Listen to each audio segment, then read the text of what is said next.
This wonderful old lean-to at Arundells I'm just in love with it. I love how shabby it is.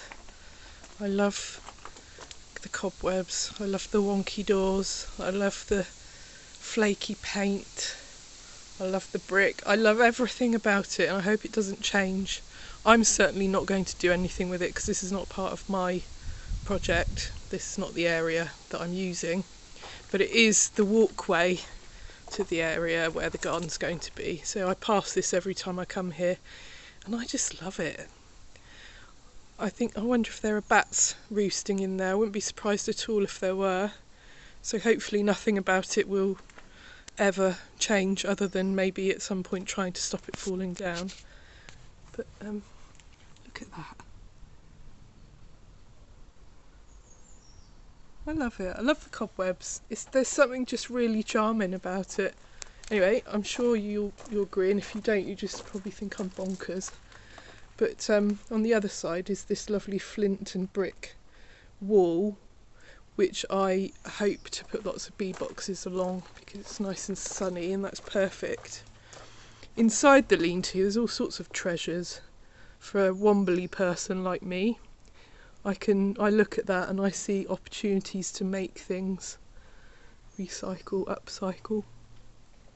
So some of that wood will be repurposed. And over there, that's the entrance to the garden space that I'm working on. So that's my project up there. This bit here is not. It's just like I said, it's just the sort of long walkway to the garden, which I think in itself is a nice thing. I call this a grand entranceway. Some people wouldn't, but I think it's grand in its own way. So I like to do these little videos because, for one thing, it records the project before it really gets going, and you can kind of look back and see how things have changed. It's really useful like that. And also for the funders, in this case Heritage Lottery Fund, they like to see back on the project as well.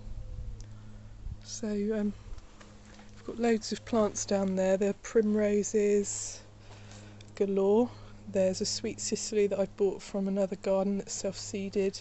We've got comfrey, which is brilliant for bees, and I'll be using to show people how to make comfrey tea, comfrey plant feed.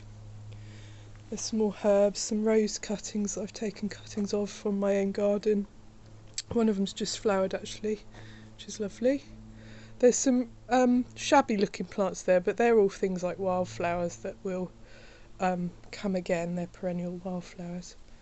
There's some raspberry there, some calendula, some santolina, some betony, some hardy geranium, and various other things that they don't look much at the moment, but once they're planted and settled, they'll really be great in the garden. I've got quite a sort of particular planting plan for this garden. It's got to be heavily fruity.